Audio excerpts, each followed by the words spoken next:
All right. So I have my basic character, which I want to insert into like a level made in 2D, right? Like in Diablo. And I want to render him out in isometric 2D manner, just like in Diablo. So I've got animation take item. I've got run animation, which is kind of awkward. And I've got walking, crouching, just to hide from enemies. And since I wanted to render him out in 2D, I found this awesome script, which I found on YouTube actually, made by Fossil CC, render 8 direction animated sprites. And he's got this cool Python script, which I copy pasted in my setup, paying tribute here. And what it does is if you have your character selected, or in my case, it's the animation controller, the rig, then when I press on the play button, actually, yeah, when you play the script, it will go over all the animation, animations that the character can have or does have, and I'm filtering out in the manner that the original creator did these animations. Actually, let me show that in action. All right, and let me delete the original folder that, not the original folder, the resulting folder that the script created. So if I run it now, bam. So it runs and it creates a bunch of folders. I hope I didn't mess it up. Oh, yes, I did mess it up. I'm experimenting with original scripting. Bam.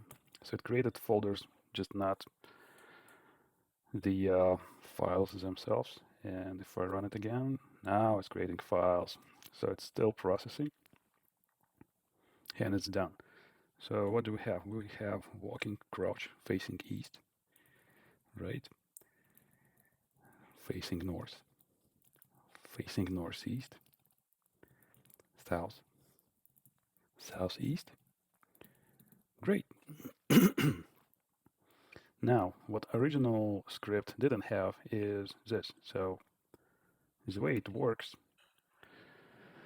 it's rotating the model or the main controlling rig for angles we specified. And when it's done, it's just stuck on whatever final angle we have. Let me demonstrate that. If I if I comment out the line I added and run it, this guy is going to be rotated when the animation is done. See, it's rotated, it gets stuck in the final rotation the script had. So there's some Python scripting for me, and now I need to uh, fix his original rotation. All right, now we're back. So that's that. And yeah, so that's some minor modification. Also, it messes up the current animation. And I guess, let me actually demonstrate that too. Although, yeah, two animations is just enough.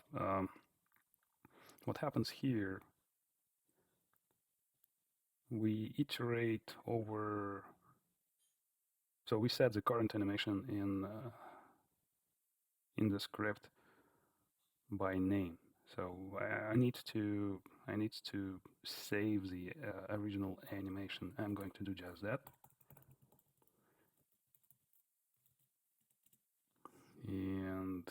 this is that. I wonder if it will work, because I'm just testing out shit. Alright, so we've got original animation. And if I go here to the end of the script, right after the main block, which was iterating through the list of selected items, and in my case it's always going to be the one I want to export, is going to be original animation. I hope I spelled it all right. Original animation. If I run it, I just want to see if it finishes. Alright, apparently it didn't crash. So alright, let's go to animation tab and let's select the current animation as running and have it as saved. So alright, so everything is still fine. So yep, if I run it, of course it's freezing the entire interface. And when it's done, shit, well, it's on the right animation, but the current frame is messed up because it's trying to go through the animation steps and still messes this up. So probably, yeah, 21 is probably the last animation frame that I was rendering, and it's stuck on animation 21. So this isn't a problem, but switching the animation in between sessions. So I might have been working on my latest, fanciest, I don't know, running animation. And after running the script, this would generate like everything I want, but in the editor, it would switch animations for no reason. For me, that's a bug. So I fixed that. But yeah, huge shout out to the person who actually created the original script, Fuzzle CC. Follow the link for the script and edit this to your liking. So what's left for me? So this is great, right? So if I actually show you, I played around with the size of the character just enough so that the rendered animation would be a one-to-one size to that door over there. So I know he's rendered. Yeah, it's not high definition image. It's only 128 by 128. But his standing size eventually will be, actually, if I show you, it's like 70 something. Yeah, it's like 80. But my door size, which is rendered over here, the door size itself is 70 something. So when I do insert him in the scene, he's going to be just the right size. So that's one thing. Next, I will probably work on my own custom texture packing command line interface.